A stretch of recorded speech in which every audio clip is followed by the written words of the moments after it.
Good afternoon, dear energy regulators. Whenever women working in energy meet, like today, it means the meeting of two definitive challenges of the 21st century. The challenge of climate change and the challenge of inequality. The current European Commission has made tackling both of these challenges central to its work. As one of the first strategies of the new Commission, we adopted our gender equality strategy until 2025. It has a very simple goal, that women and men, girls and boys, are free to pursue their goals in life, have the same opportunities to thrive, and can equally participate and lead our society. We are determined to create a true union of equality. And as you very well know, with the European Green Deal, we have also committed to reaching climate neutrality by the middle of this century, which means a complete transformation of how our economies and societies work. Energy is one of the areas where the climate and equality challenges overlap. Our entire energy system needs to be reshaped so that it will be based mostly on renewables, doesn't waste energy, and is much more flexible and consumer-centric than today. But it also needs reshaping in a different way.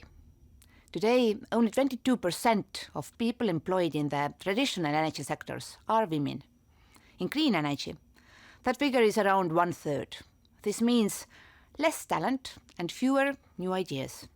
And this is something we cannot afford, especially today when we need all the resources we can gather to create unprecedented change. As we increase the diversity and equality in the energy sector, we also increase our chances to successfully tackle climate change. Gender equality is a complex problem that has to be addressed on several fronts, but I want to highlight two issues. First, we need better data.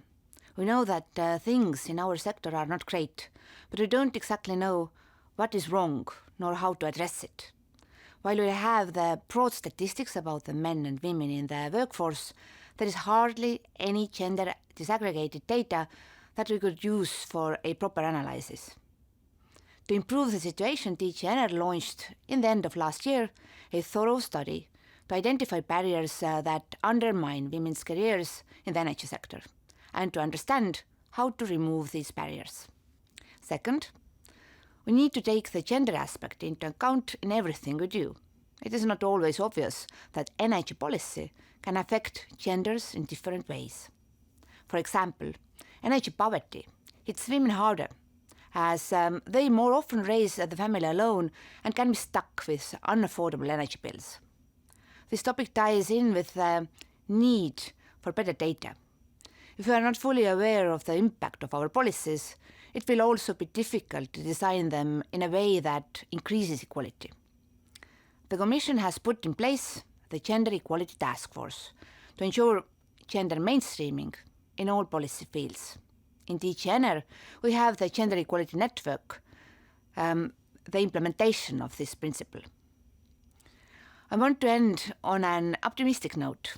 I am speaking to you today as a representative of the Commission that recently got its first female president, and as the first female commissioner responsible for energy in this century.